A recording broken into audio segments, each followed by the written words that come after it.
Hello, everyone. I'm Krasi. There is very interesting, very specific, a bit critical event which takes place on the 17th of July with the exact conjunction between the moon and the sun. The moon and the sun are meeting right in the 30th degree of Gemini. What do we have in these degrees? We have these degrees are right in the vicinity of the star Pollux, and I will explain to you what is this about. And secondly, these last degrees are critical. They are called by the ancients earthquake, like degrees which can cause earthquakes. Now I leave these two, to the destiny to see if this will cause earthquakes. It is possible. But in any case, these are a little bit critical degrees for two reasons. One, these are always last three critical degrees of a sign because they are ruled by malefic planets. This is a section, Egyptian term of Gemini ruled by Saturn on one hand, and then secondly, this is right near the star Pollux. What we have there, we have the two great twins on the sky. They were called so great twins by the Babylonians, and the two great twins are marked by the stars Castor and Pollux. Now, Pollux is a pure Mars. He has absolutely nothing else but Mars show qualities. And when this will be taking place, also Mars will be forming his opposition to Saturn. So we're talking about serious martial influence. So Mars will be in Leo, and he will be forming an exact opposition to the retrograde Saturn. Saturn retrograde in the 12th degrees, and Mars direct in Leo in the 10th degree. So they've got a distance of only 2 degrees, and the moon is invisible, right, conjoined Pollux. Now the two great twins, one of them Pollux, as I said, Mars, is mythologically the Gilgamesh, the king Gilgamesh, who was 1/4 god and 3/4 human, because he was a son of a goddess. Gilgamesh was the king of Ur for hundreds of years, because at that time they had the privilege to live longer. And he also, if you remember, maybe because I said the story many times, but if you know the story, he was the one who was great, very powerful, very strong warrior, very strong martial warrior, and he was the one who was searching for to live eternally, to live forever. So Mars emphasized so many times, and then in the same moment of this critical moon, we've got opposition Saturn-Mars. This looks to me like acceleration of the warlike situation, involvement of other countries, and also this may mean, because when this will be happening, it will be 17th of July, it will be valid for the next 15 days course, a cycle of the moon. And during this cycle also, Mars is turning invisible. So this is another thing. Mars is turning invisible during the very same cycle of 2 weeks, which is marked by the first appearance of the moon, which a bit later on appears, 2 days after, appears in Cancer. So this is a critical situation, which kind of took my attention. Yes, what gives me hope, very good hope, is that Jupiter is making harmonious trine to Mars, harmonious sextile to Saturn. So he will be softening the things and making them very philosophical, and will give another wave of spirituality and awakening to the people. But on the other hand, we've got this moon, which is showing the critical situation, and we got also Saturn-Mars opposition.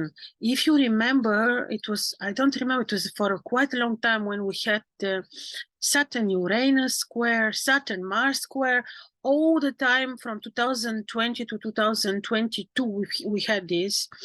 You saw how many critical situations were created for the world, and now we have it with Saturn Mars. I don't see this as great damage and complete destruction and war, but I see this as a highly disharmonious event. And I don't like also the fact that France is very much represented by the lion, because this may mean further involvement of France into this scenario. But anyhow, this looks like fires, really forest fires. This looks like triggering some event which is warlike, which is it can be seen as more of protests or revolutions.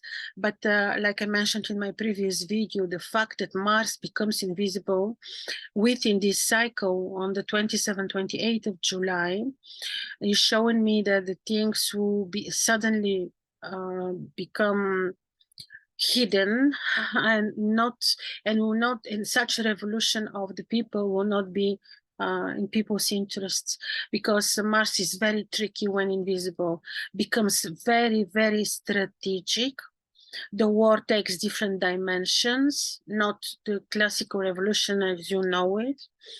And again, this could be major manipulation. Like, remember, I was telling you very similar things when we were all so excited about the farmers in Canada and the farmers in Holland. And I told you, unfortunately, at that time we had something not exactly the same, but events speaking of using the energy in inappropriate way. And I told you, this energy looks very beautiful now, but it will be used against the people, and so it was.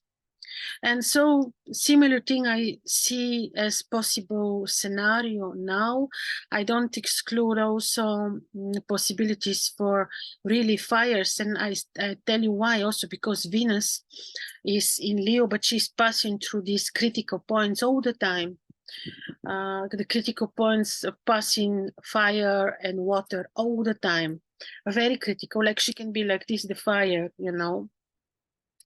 Even though Venus is gorgeous in Leo, gorgeous, because Venus in Leo has her own rulership. She has own dignities, because as a morning star, she was depicted always with the lion on the ancient manuscripts. But in this case, she receives opposition from Saturn, so she's not powerful enough to solve for good and for peace the situation. So let's see what will happen, but the things will gradually be changing with the invisibility of Mars, which is end of July, and you will see how events will be triggered. There will be something fiery, which will develop, and then settle in a, like people will be used again or something like that, which I don't like so much. Well, again, I repeat, this is not meant absolutely to make you worried. This is meant to keep you informed, because remember, we have the powers to rule our own destinies for certain. And I'm very sure, because we are part of the Creator. We are the creation. And we can, once informed, when we know the placements in our horoscope, when we have knowledge of eventually the